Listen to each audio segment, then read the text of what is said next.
Enggak, kayaknya Nyanya beliin makan dulu dah.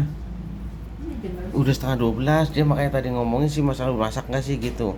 Mungkin dia udah lapar.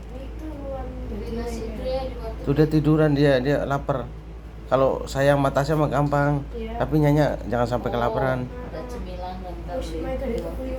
Cuma digilmu Nyanya makan ku. Iya makanan beli Tas. roti juga sekalian. Ini orang tuanya Mama baru meninggal, baru dikubur kemarin ya ta. Tetapi ini rumahnya sepi banget ya.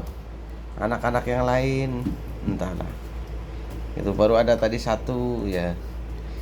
Ya. Lainnya mungkin lah ini nasib kalau orang anak-anak pada kerja luar kota semua.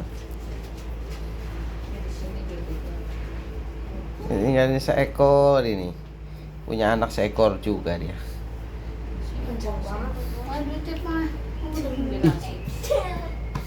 Kan kemarin bukannya aku udah kasih duit kamu? Belum. Itu dompetnya ada di tas dalam, di bagian dalam tempat laptop itu.